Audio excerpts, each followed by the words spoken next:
नमस्कार मंडळी, मी अभिनेत्री ऐश्वर्या कांबळे. मी आज आपल्याशी बोलणार आहे शिर्डी लोकसभा मतदारसंघाविषयी. हा मतदारसंघ 20 वर्ष झाले राखीव आहे. पण या मतदारसंघात निवडून येणाऱ्या खासदारांनी मतदारसंघाला पाहिजे तसा न्याय दिलेला नाही. एवढेच काय, बऱ्याचशा लोकांना हेच माहीत नाहीये की खासदार कोण आहे.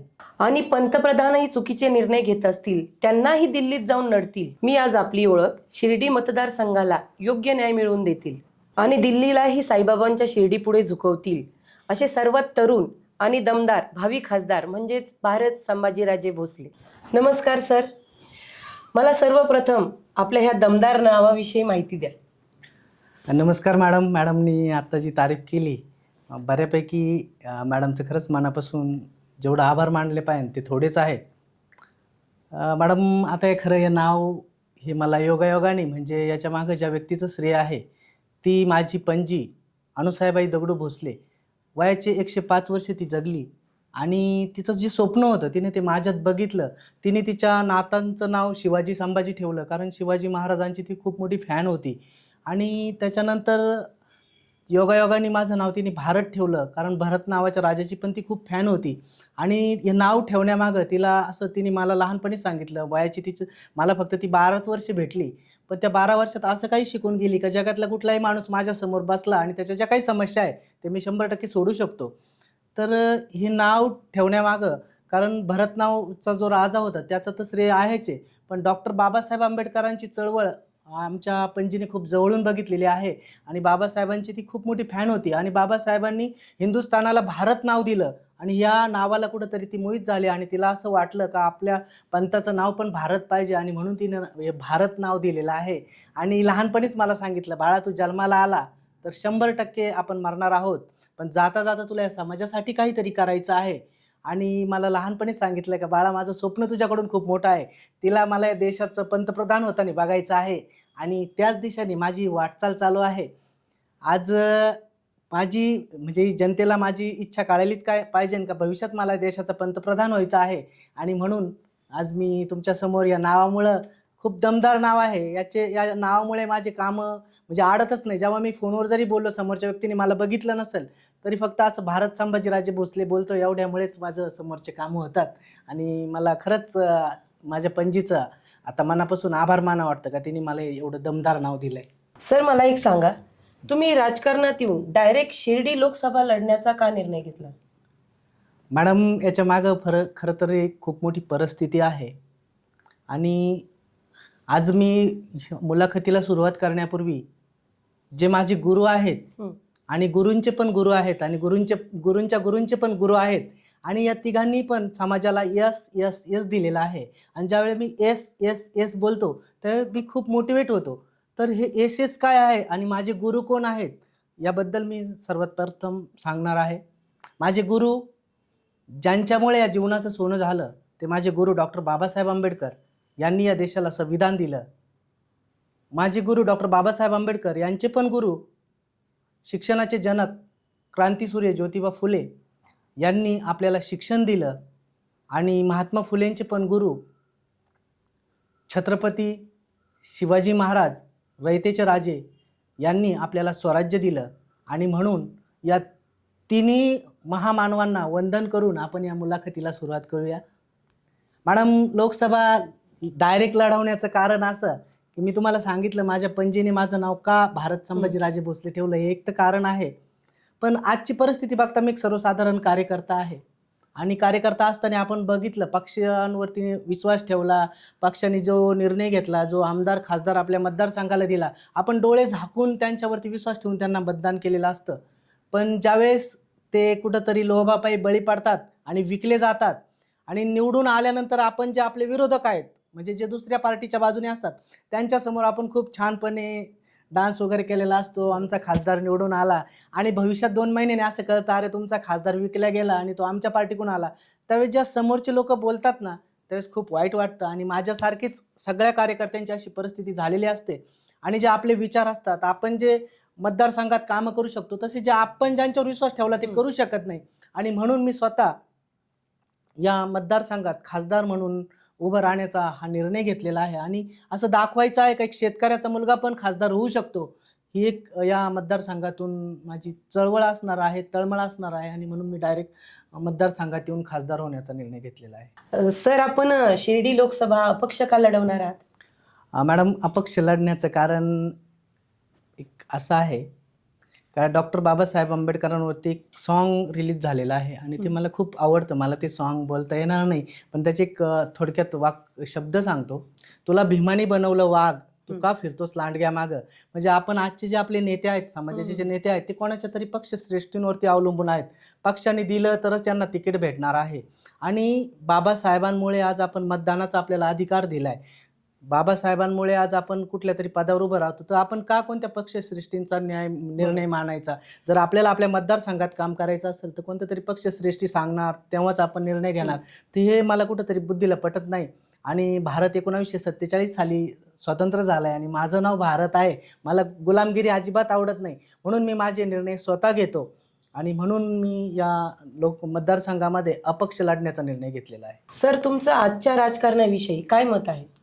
मॅडम, आजचं राजकारण खरं तर बाजार झाला आहे, एक व्यापार झाला आहे.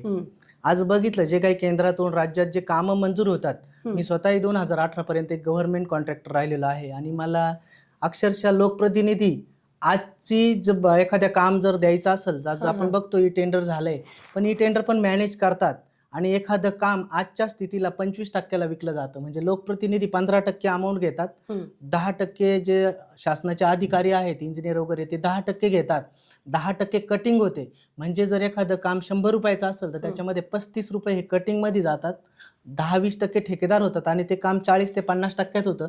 म्हणून ते निकृष्ट दर्जाचं होतं आणि लोकांना याच्यात काही घेणं देणं नाही. लोकांना असं वाटतं जाऊन द्या, सरकारचा पैसा जातोय, आपला काही तोटा नाही. पण लोकांना हे माहिती नाही, सरकारच्या तिजोरीतून जो पैसा येतोय तो आपल्याच खिशातला असतो. जे आपण वस्तू वगैरे घेतो त्याच्यातूनच हा पैसा जातो आणि आजचे राजकारणी फक्त एक व्यापार म्हणून याच्याकडे बघतात. जसं स्वराज्यापूर्वी शिवाजी महाराजांचा अगोदरचा जो काळ होता, स्त्रियांवरती अत्याचार व्हायचे, बलात्कार व्हायचे, शेतकऱ्याच्या पिकाची नासधूस केली जायची आणि याच्यावर कोणी लक्ष देत नव्हतं. सेम आजची स्थिती आहे आणि आता आपल्याला कुठंतरी यात बदल केला पाहिजे. आजचं जे राजकारण आहे अगदी गलिच्छ लेवलचं राजकारण आहे आणि याच्यामध्ये बदल आपल्याला घडवायचा आहे, असं मला वाटतं. म्हणजे हा सर्व पैशांवरचा खेळ आहे. हा, म्हणजे आपण जे राशन वगैरे म्हणतो, हे म्हणजे आपण जे टोल भरतो, जे आपण पैसे भरतो, त्यातून येणाऱ्या गोष्टी आपल्याला वाटतं सरकारकडून येतात. आपल्याला वाटतं सरकारकडून. आता एक छोटंसं उदाहरण मी तुम्हाला सांगतो. आताच आपल्याकडे राशनच्या दुकानामध्ये एक पिशवी आलेली आहे बघा. ती पिशवीवरती पूर्णपणे मोदीची जाहिरात आहे, मोदी सरकार की गॅरंटी. पण आपण एक सर्वसाधारण व्यक्ती याचा कॅल्क्युलेशन करत नाही.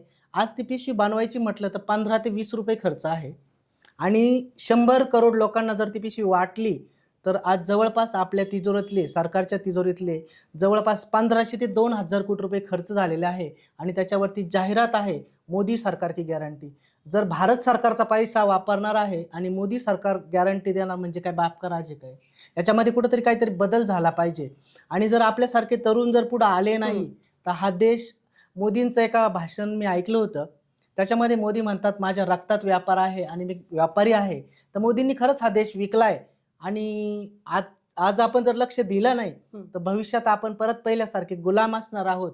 त्याच्यामध्ये कुठेतरी बदल होण्यासाठी तरुणांनी पुढे आलं पाहिजे. आपण पण काहीतरी बदल केले पाहिजे आणि या देशाला एक नवीन दिशा दिली पाहिजे. कारण बाबासाहेबांनी जो आपल्याला मतदानाचा अधिकार दिलाय तो खूप चांगला अधिकार आहे. कारण इथून मागं देशाचा राजा हा राणीच्या पुत्रातून जन्माला यायचा, पण केवळ आणि केवळ बाबासाहेबांमुळेच आज मी अपक्ष म्हणून शिर्डी लोकसभा मतदारसंघात उभं राहू शकतो किंवा आज प्रत्येकजण आपलं मतदान करू शकतो. पण बऱ्याचशा लोकांना मतदानाच्या दिवशी असं वाटतं काय आपल्याला हॉलिडे आहे, ते सुट्टी घेतात आणि कुठंतरी बाहेर जातात. पण जर आपण असं करत राहिलं तर आपल्या पुढच्या पिढ्या 100% बर्बाद केल्याशिवाय राहणार नाही. आणि बाबासाहेबांनी संविधान देताना सांगितलं होतं, ज्या वेळेस देशाच्या नावापेक्षा एखाद्या व्यक्तीचं नाव मोठं होईल त्यावेळी त्या देशामध्ये लोकशाही संपून हुकुमशाही लागू होईल आणि आज तशी परिस्थिती आलेली आहे. सर, पुढचा प्रश्न असा आहे की आपण लोकसभेतून खासदार झालात तर या मतदारसंघात काय बदल होतील? मॅडम, जबरदस्त बदल होणार आहेत. खासदार होण्यामागं आपल्या हातात कुठंतरी पॉवर असलं तर आपण काहीतरी बदल करू शकतो, हा एक माझा उद्देश आहे. आणि जनतेला मला खूप काही द्यायचं आहे. माझे जे मी बदल घडवणार आहेत ते बदल साजासजी पचणारे नाही आहेत नाही. किंवा मला माहिती आहे याच्यामुळं मला मतदानाला पण फटका बसणार आहे. पण जे मी बोलतो ते करतो. कारण माझे गुरु डॉक्टर बाबासाहेब आंबेडकर आहेत आणि मला त्यांच्या शब्दावरती तसं चालायचं आहे म्हणून मी तसे काही बदल करणार आहे. शिर्डी मतदारसंघामध्ये मी जेव्हा खासदार होईल त्याच्या पहिल्या दिवसापासून दारू 100% बंद करणार आहे. कारण मी बघतो देशी दारूच्या दुकानावरती सरकार मान्यता देशी दारू दुकान. अरे जर असं सरकार लोकांचे घर बर्बाद करून जर चालणार असेल तर ते सरकार विकास काय करणार मॅडम? ते जर दुसऱ्याचे घर बर्बाद करून जर चालणार आहे तर ते विकास कधीच करू शकत नाही. ते 100% भाकासच करणार आहे. आणि म्हणून मी माझ्या माता भगिनींना घेऊन ज्या गावामध्ये कोणी जर दारूचं दुकान चालवत असेल तर मी स्वतः पुढं असेल आणि ते दारूचं दुकान आपण फोडल्याशिवाय राहणार नाही. त्या गावात जर कोणी दारू पिऊन पाहुणा जरी आला तरी त्याला फोडल्याशिवाय माझ्या माता भगिनी राहणार नाही आणि मी स्वतः त्यांच्या सोबत असणार आहे. हा झाला आपला एक मतदारसंघातला एक पहिला बदल जो नक्कीच बेवड्या लोकांना पचणार नाही. पण कोणाचं तरी घर बर्बाद होण्यापासून वाचवायचं असेल तर हे मला करायचंच आहे आणि हे मी करणारच आहे. दुसरं जे मतदारसंघामध्ये आपण बघतो शिर्डी मतदारसंघ पहिला असा असेल का जो व्यसनमुक्त असेल. त्या मतदारसंघामध्ये कुठलाही अंमली पदार्थाचं कोणी व्यसन करणार नाही. भलं तो मालपाणी उद्योग असेल तो पण मी बंद पाडण्याच्या म्हणजे तिथून कॅन्सरची जर निर्मिती होती तर 100% त्याला पण माझा विरोध असेल आणि तो बंद पाडण्यासाठी मी केंद्रात नक्कीच आवाज उठवणार आहे. आणि गोवा मावा जे काय आहे ते पण बऱ्याचशापैकी मी बंद करणार आहे. हा झाला एक दुसरा बदल. त्याच्यानंतरचा बदल आहे आज मी बघतोय मी स्वतः एक कॉन्ट्रॅक्टर होतो. आज माझे मित्र जे कॉन्ट्रॅक्टर आहेत ज्यांची कॅपॅसिटी आहे ज्यांच्याकडे क्वालिटी आहे पण केवळ आणि केवळ हे जे 25% लोक पैसे घेतात कामाचे लोकप्रतिनिधी जे इंजिनियर वगैरे असतात त्याच्यामुळे त्यांना ज्या पाहिजे तशा प्रमाणात काम करता येत नाही, त्याला क्वालिटी देता येत नाही. आणि मी जेव्हा खासदार होणार आहे तर त्यामध्ये मी जेव्हा सगळ्यांना सारखे कामं वाटणार आहे. ही टेंडर सुद्धा मॅनेज करता येतं कशा पद्धतीने करता येतं ते मला माहिती आहे आणि ते कामं 100% इस्टिमेट रेटला भेटतील आणि त्यांना कोणत्याही लोकप्रतिनिधीला 1 रुपया देण्याची सुद्धा गरज पडणार नाही. मग ते आमदार असतील जिल्हा परिषद सदस्य असेल कोणीही असू द्या. कारण खासदाराचा पावर हा आमदार खासदार यांच्यापेक्षा जास्त असतो आणि ते आपण दाखवून देणार आहे. त्या ठेकेदारांना मी स्वतः कामं वाटणार आहे आणि त्यांच्याकडून कोणीही 1 रुपया घेणार नाही. याच्यामुळे ते कामं क्वालिटीची होतील आणि जास्त काळ टिकतील. लोकांचा पैसा लोकांसाठीच वापरला गेला पाहिजे. या लोकांना मध्ये खाता आला नाही पाहिजे म्हणून हे काम त्यामध्ये चांगल्या पद्धतीने असेल आणि असे भरपूर बदल होतील. आता आपण बघतोय सरकारी काम करत असताना जे सरकारी अधिकारी आहे समजा पोलीस स्टेशनमध्ये एखादा व्यक्ती फिर्याद द्यायला गेला तर त्या फिर्यादीकडून आरोपीची पूर्ण हिस्ट्री पोलीस समजून घेतात. त्या आरोपीला बोलावतात आणि फिर्यादीवरच गुन्हा दाखल करायला लावतात आणि दोघांनाही म्हणतात आम्ही तुम्हाला अटक करू. त्याच्यामुळे कोणीच कोणाकडे येत नाही, फक्त पोलीस पैसे खातात. जसं 1993ला दाऊद महाराष्ट्राच्या बाहेर गेलाय तेव्हापासून हे राजकारणी आणि पोलीस मिळून जनतेला लुटताय आणि ही लूट कुठंतरी थांबली पाहिजे. सरकारी अधिकारी आपले नोकर आहेत आणि जनताही त्यांची मालक आहे तर जनतेला ते कधीच मालकासारखं वागवत नाही. जेव्हा मी खासदार असेल तेव्हा पूर्ण जनतेला मी 24 तास माझा नंबर चालू असेल. जनता मला कधी येऊन भेटू शकते आणि त्यांचं काम ते आपल्या मुलाप्रमाणे किंवा भावाप्रमाणे माझ्याकडून ते काम करून घेतील आणि मी सदैव त्यांच्या पाठीशी असेल. हा एक बदल असेल. आणि सगळ्यात महत्त्वाचा मुद्दा का आज कुठलंही सरकार रोजगाराचा जो मुद्दा आहे तो बाजूला ठेवतंय. कोणी म्हणतं भोंगे बंद करू, कोण काय अशी आश्वासनं देतात पण ते काही करत नाही, फक्त एक गाजरं दाखवले जातात. पण मी आज कुठल्याही पदावर नसताना मी आज आत्ता ताबडतोब तुम्हाला तुमच्या कलेप्रमाणे शिक्षणाप्रमाणे किंवा पात्रतेनुसार आज आत्ता ताबडतोब रोजगार देऊ शकतो. जो माझा स्क्रीनवरती नंबर आहे तुम्ही कधीही मला संपर्क करा आणि तुमच्या पात्रतेनुसार तुम्हाला जो रोजगार मिळणार आहे. कारण मला या ठिकाणी लोकांना नोकऱ्या देऊन त्यांना नोकर नाही बनवायचं. तर मी एक व्यावसायिक प्रशिक्षक आहे. मला लोकांना व्यवसायाची माहिती देऊन त्यासाठी कसं लोन दिलं जातं, त्या व्यवसायाचं मार्केटिंग कसं होतं आणि मला जसं बाबासाहेबांचं स्वप्न होतं माझा तरुण हा सुटाबुटात आला पाहिजे, सेम तेच स्वप्न माझं आहे. माझा तरुण हा सुटाबुटात आला पाहिजे, त्यांचे स्वतःचे व्यवसाय निर्माण झाले पाहिजे आणि त्यांच्या व्यवसायातून जो माल निर्माण होणार आहे तो परदेशात विकला गेला पाहिजे आणि परदेशातले पैसा आपल्या देशात आला पाहिजे. तेव्हाच आपला देश आर्थिक साक्षर होईल. हे एक माझं स्वप्न आहे आणि त्या दिशेने नक्कीच हा एक भव्य बदल असेल. पण हे बदल घडविताना तुम्हाला पण भरपूर विरोध होणार आहेत हे तुमच्या लक्षात येतंय का? हा मॅडम विरोध तर मला खूप होणार आहे. आता आंबेडकरांनाच त्रास झालाय आपल्या बाबासाहेब आंबेडकरांना, तर आता तर तुम्हाला किती त्रास होईल? या तुमच्या खूप सुंदर प्रश्नाचं उत्तर मी शायरीच्या माध्यमातून देऊ इच्छित आहे. मौत का डर तो उनको लगता है जिनके कर्मों में दाग होता है, मौत का डर तो उनको लगता है जिनके कर्मों में दाग होता है।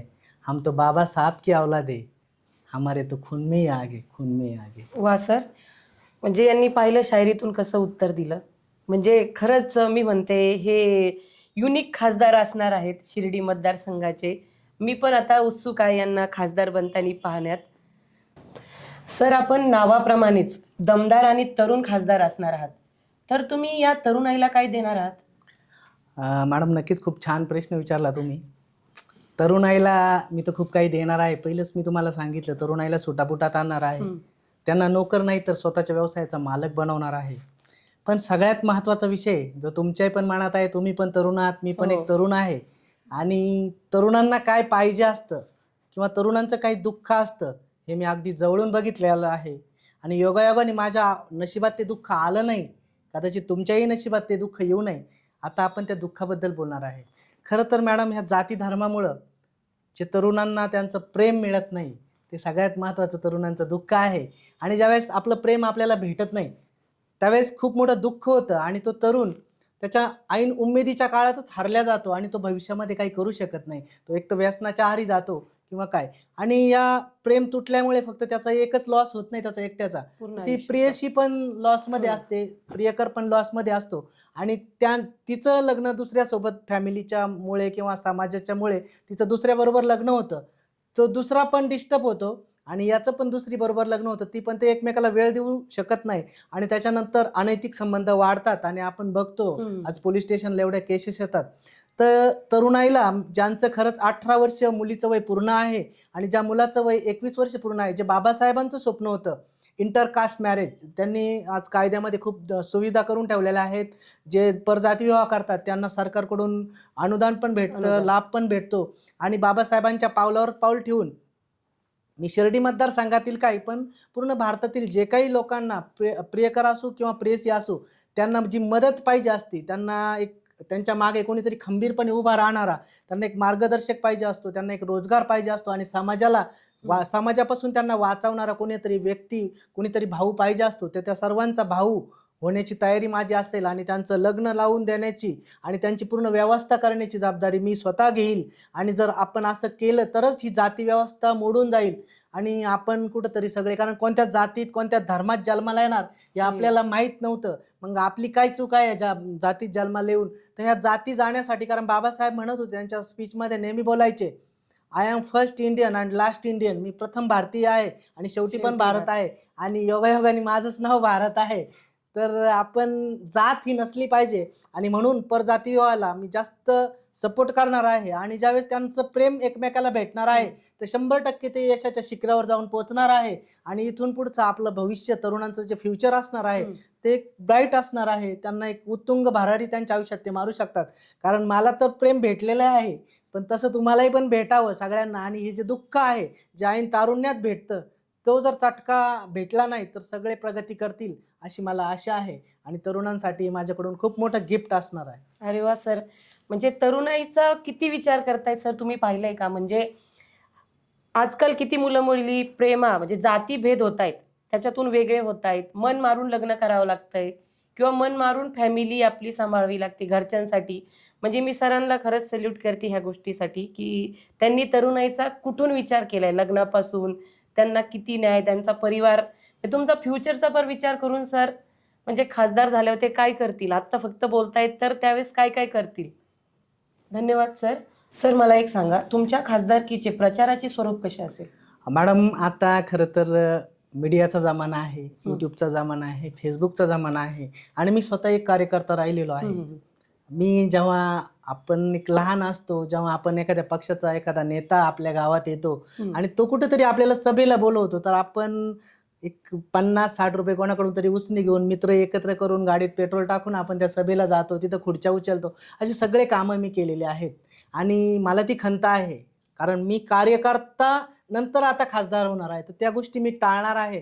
तर माझी अशी इच्छा आहे, मी कुठलीही सभा घेणार नाही, कुठेही कॉर्नर मीटिंग नसेल, हम्म. का जेणेकरून कार्यकर्त्यांचा हा जो येण्या जाण्याचा वेळ आहे, जो पैसा आहे, तो त्यातून वाचणार आहे आणि मी मीडियाच्या माध्यमातून आपल्यापर्यंत पोहोचणार आहे. हम्म. त्यासाठी मला सेपरेट वेळ देण्याची काही गरज नाहीये. मीडियाच्या माध्यमातून माझे काही विचार आहेत ते तुमच्यापर्यंत पोहोचणारच आहे आणि ते तुम्ही तुमच्या वेळेनुसार बघू शकता. हम्म. कारण खासदारांचं किंवा आमदारांचं काय असतं का तुम्ही सभेला आलेच पाहिजे आणि मग तुम्ही ते ऐकलंच पाहिजे किंवा पुढं पुढं केलंच पाहिजे आणि माझ्या मागं किती मॉप आहे हे दाखवून मला असं मोठ्यापणाचे आव आणून खासदार व्हायचं नाही. बरोबर. तर मला तुमच्या हृदयावर राज्य करून खासदार व्हायचं आहे आणि तरच मी पसंत करीन. कारण हुकुमशाही मला अजिबात आवडत नाही आणि गुलामगिरी तर अजिबातच आवडत नाही.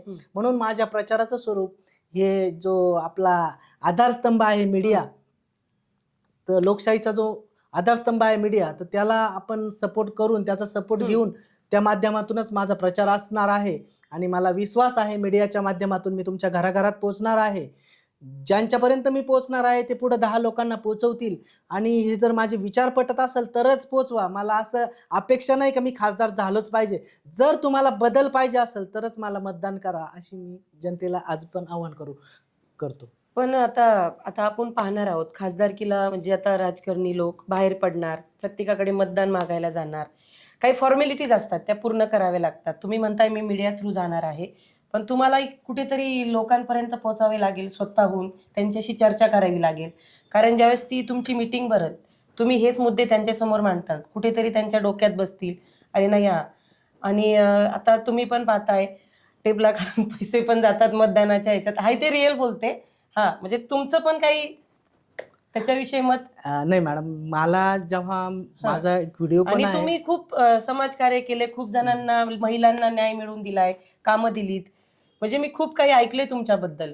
तुमच्या एका कॉलवरती म्हणजे कुठल्याही महिलेला काही प्रॉब्लेम नाही किंवा कुणालाही तरुण पिढीला काही प्रॉब्लेम नाही. मला नाही वाटत की ते हे विसरतील. पण कधी कधी काय म्हणतो ना माणूस, पैशापुढे खचतो.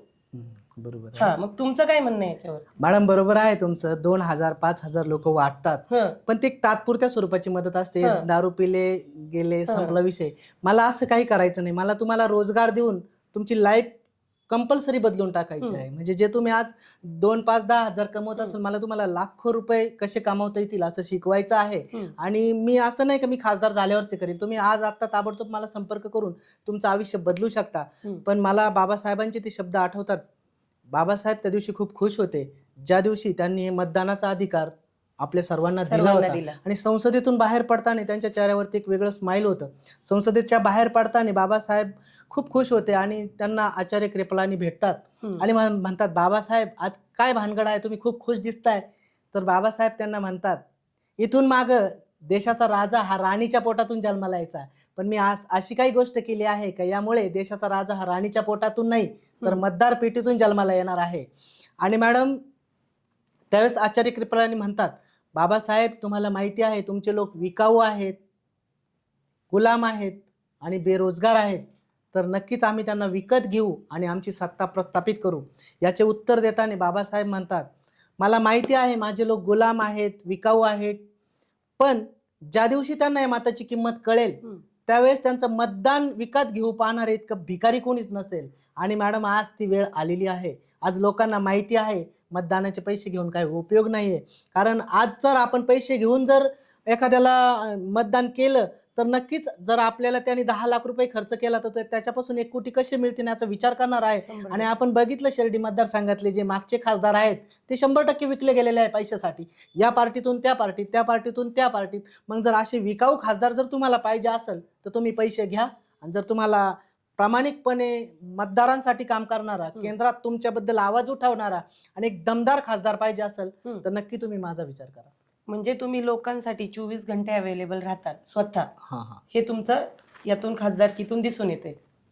सर, आता खूप महत्त्वाचा प्रश्न आहे तुमच्यासाठी. आपल्या जिल्ह्यातील, परत ऐका, आपल्या जिल्ह्यातील 2 मोठे नेते यांच्याबद्दल आपलं काय मत आहे?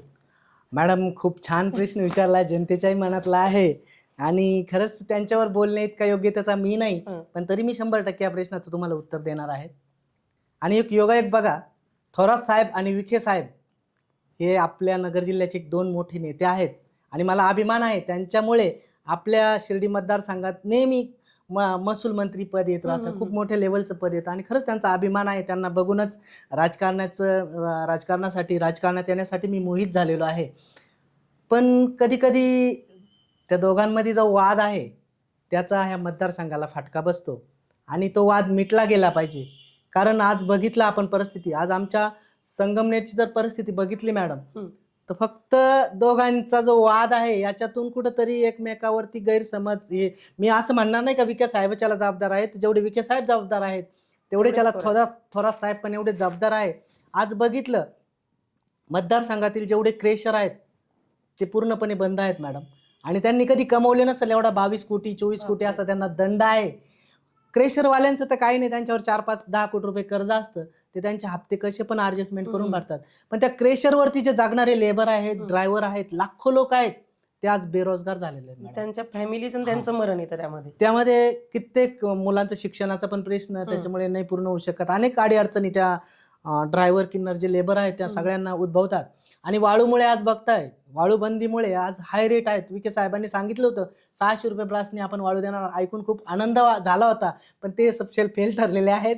आणि त्यांनी कुठंतरी या दोघांचा कुठेतरी मत किंवा यांना एक पर्याय कोणीतरी असावा. आणि माझं गाव दोघांपासून लोणी पण 14 किलोमीटर आहे आणि संगमनेर पण 14 किलोमीटर आहे, म्हणजे नक्कीच नियतीला पण हेच मान्य आहे का यांना कोणीतरी पर्याय असावा. आणि एक आमदार आणि एक खासदार, जर आमदारांना जर खासदार पर्याय असेल तर नक्कीच तो आवाज केंद्रापर्यंत पोहोचला जातो. आणि मी जेवढा प्रेमळ आहे तेवढाच दमदार आहे. जर माझं ऐकलं नाही तर माझी आता दोन्ही मित्रच आहे, 100% ऐकतील, पण जर ऐकलंच नाही तर नक्कीच जनतेला मी पर्याय असणार आहे. आणि मला जर यांच्या विरोधात काम करायची वेळ आली तरी मी 100% यांच्या विरोधात काम करील. आणि यांना सरळ करणं हाच माझा एक उद्देश आहे. तर मला ते या दोन नेत्यांबद्दल माझं हिंमत आहे. ऐकलं असेल त्यांनी तरी त्यांनी मला मोठ्या मानाने समजून घ्यावं, कारण ते दोघंही वयाने माझ्यापेक्षा मोठे आहेत आणि खूप प्रेम करतात माझ्यावर. त्यांना माहिती आहे भारत काय चीज आहे. म्हणजे तुम्ही त्यांच्यासाठी नाही तर जनतेसाठी हे सगळं बोलता. जनतेसाठी. हो. सर मला एक सांगा, मतदान आणि मतदार याविषयी आपलं काय मत आहे? मॅडम, मतदान आणि मतदार याविषयी खरं तर माझं खूप चांगलं मत आहे. ते मत असं आहे, जर आपण बाजारात गेलो मॅडम, भाजीपाला जरी घ्यायचा असेल तर आपण त्याला निरखून पारखून बघून भाव करून घेतो. आणि जेव्हा आपण आपल्या मतदारसंघातून एखादा प्रतिनिधी निवडून द्यायचा आहे त्यावेळेस आपण काहीच विचार करत नाही. काही लोक तर मतदानाच्या दिवशी सुट्टी घेऊन बाहेर पडतात. पण डॉक्टर बाबासाहेब आंबेडकरांचे मतदानाविषयी विचार खूप वेगळे आहे. कारण जर त्यांनी तसंच ठेवलं असतं, मतदानाचा अधिकारच नसता दिला, तर राणीच्या पोटातून जन्माला येणाराच राजा असता. म्हणजे आज आपल्याला चहावाला पण आपला पंतप्रधान होऊ शकतो. तर आपण मतदान करताना त्या खासदार असेल किंवा आमदार असेल त्याची पात्रता जरी नाही बघितली, पण तरी त्याचे मतदारसंघाविषयीचे विचार काय आहेत, त्याचा जनतेसंबंधित काय विचार आहेत ते पण बघितलं पाहिजे. आणि तो खासदार किंवा आमदार त्या मतदारसंघात 24 तास अवेलेबल असला पाहिजे जनतेच्या सेवेसाठी. आपण बघतो बाहेरचे आमदार खासदार आणले जातात, ते कामापुरते येतात, तात्पुरते पाया पडतात जनतेच्या, निवडून आल्यानंतर 50-60 खोके घेऊन कुठेतरी विकल्या जातात. आणि ते त्यांना या राजकारणाचं काही घेणं देणं नाही किंवा मतदारांचं काही घेणं देणं नाही. जसं तुम्ही पहिल्यांदा सांगितलं, खासदार कोण हेच पण जनतेला माहिती नाही. तर असा जो विषय आहे ही कुठंतरी थांबला पाहिजे. आणि याला जर आपणच जबाबदार आहे. जर आपण योग्य उमेदवाराला मतदान केलं नाही तर पुढची पिढी 100% बर्बाद होईल. आणि जर अशी हुकुमशाही राहिली तर आपण बर्बादीच्या दिशेनेच आपली वाटचाल आता चालू आहे. आपण जर आता यात बदल केला नाही, मी म्हणणार नाही का एखादा पक्ष वाईट आहे, एखादा पक्ष चांगला नाही आहे, किंवा आज सगळे सारखेच आहे, मिळून मिसळून ते आज सत्तेमध्ये आहेत आणि जनतेचं याच्यामध्ये मरण आहे. तर मी असं म्हणतो, ज्यांचा प्रामाणिकपणा आहे मतदारसंघाविषयी, ज्यांना मतदारसंघाविषयी तळमळ आहे, आपल्या मतदारांचं काहीतरी कामं करायचे आहे, अशाच लोकांना तुम्ही निवडून द्या. भले ते अपक्ष जरी असतील तरी चांगली संधी आहे. आणि विकणाऱ्या खासदारांना निवडून देण्यापेक्षा आपण सगळ्यांनी मतदान केलं पाहिजे आणि मतदान विकलं नाही पाहिजे. मतदान विकणं म्हणजे आपली आई बहीण विकल्यासारखं आहे मॅडम. आपली आई बहीण आपण जर विकू शकत नाही तर आपलं मतदान का विकताय?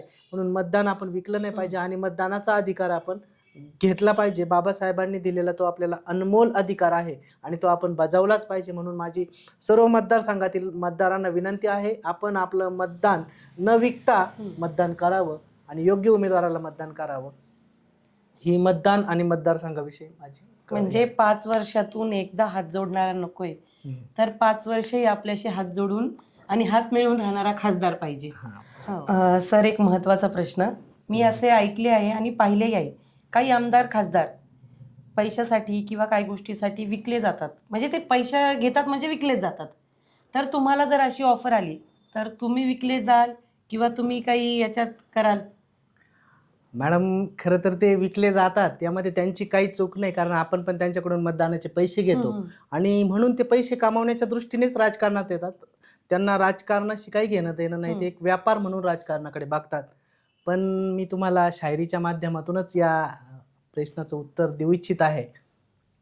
शेर कभी बिकता नहीं कुत्तों की बाजार में, शेर कभी बिकता नहीं कुत्तों की बाजार में, और जो बिकता है वो टिकता नहीं बाबासाहेब के दरबार में. तर मी 100% बाबासाहेबांच्या पावलावर पाऊल ठेवून चालणार आहे.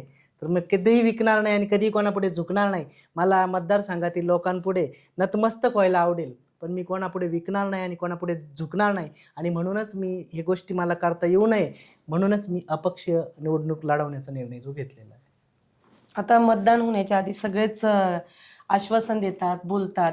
आता तुम्हालाही बोलावं लागतं, पण तुम्ही आता जे जे बोललात, माझ्या प्रत्येक प्रश्नाचं उत्तर दिलं, पण तुम्ही तुमच्या प्रश्नाला, तुम्ही जे बोललात त्याला ठाम राहणार जनतेसाठी?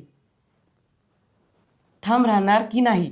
नाही मॅडम, 100% मी ठाम राहणार, हां. कारण मला जनतेपेक्षा जनतेपेक्षा कोणीही मोठं नाही. विकणं तर माझा रक्तात पण नाहीये आणि देवाने मला खूप काही दिलेलं आहे. आज मी पूर्ण संपन्न आहे आणि जेव्हा लोक सांगतात आम्ही करू बघू, तसं तुम्ही मला आत्ताच आजमावून बघू शकता.